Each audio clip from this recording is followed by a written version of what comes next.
Well, you know what they say. With struggle comes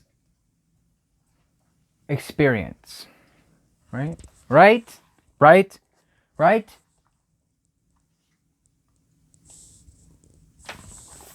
Something so utterly destroyed.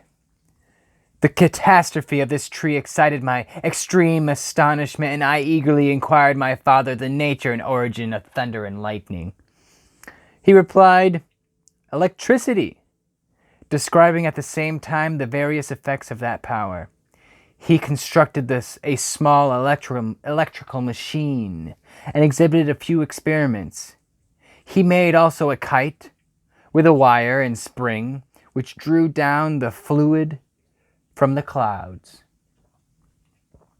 The last stroke completed the overthrow of Cornelius Agrippa, Albertus Magnus, and Paracelsus, who had so long reigned the lords of my imagination. But by some fatality I did not feel inclined to commence the study of any modern system, and this disinclination was influenced by the following circumstances. The following circumstances. Get with me. My father expressed a wish that I should attend a course of lectures upon natural philosophy, to which I cheerfully consented. Yeah, I consent. Some accident prevented my attending these lectures until the course was nearly finished. Some accident. It was an accident. The lecture being therefore one of the last was entirely incomprehensible to me. The professor discoursed with the greatest fluency of potassium and boron, of sulfates and oxides, terms to which I could affix no idea, and I became disgusted with the science of natural philosophy, although I still read Pliny and Buffon with delight, authors in my estimation of nearly equal interest and utility. My occupation at this age was principally the mathematics, and the most of all the branches of study appertaining to that science. I was busily employed in learning languages. Latin was already familiar to me. I began to read some of the earliest Greek authors without the help of a lexicon. I also perfectly understood English and German. This is the list of my accomplishments at the age of 17, and you may conceive that my hours were fully employed in acquiring and maintaining a knowledge of this various literature.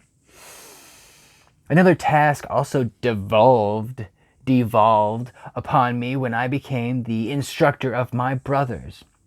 Ernest was 6 years younger than myself, and my principal pupil. Ernest was 6 years younger than myself and was my principal pupil. He had been afflicted with ill health from his infancy, through which Elizabeth and I had been his constant nurses. His disposition was gentle, but he was incapable of any severe application.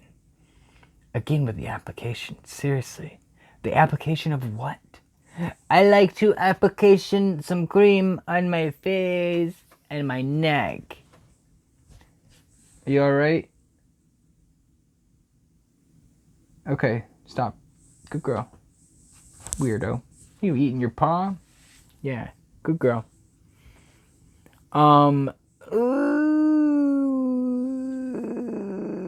William, the youngest of our family, was yet an infant, and the most beautiful little fellow in the world. His lively blue eyes, dimpled cheeks, and endearing manner inspired the tenderest affection. Such was our domestic circle, from which care and pain seemed forever banished. My father directed our studies, and my mother partook of our enjoyments. Neither of us possessed the slightest preeminence over the others. The voice of command was never heard among us, but mutual affection engaged us all to comply with and obey the slightest desire of each other. I don't know what that chapter just told me, but there's a guy. He is the son of a guy who was in the first part as a guy. There is a girl who is alive and is now his sister to be married with his sister cousin. And then because the guy is married to his friend's daughter, so I guess that he's like, daughter, someone else's daughter, sure, you can marry him. That's cool, I guess. Ugh. But you know, it's not all fairy tales and knickknacks. Paddywhacks, give a dog a bone. Well, shall we do this again? Sometime? In the future? Near? I hope so. Please subscribe to my channel and enjoy the fruits of my vocal enunciation.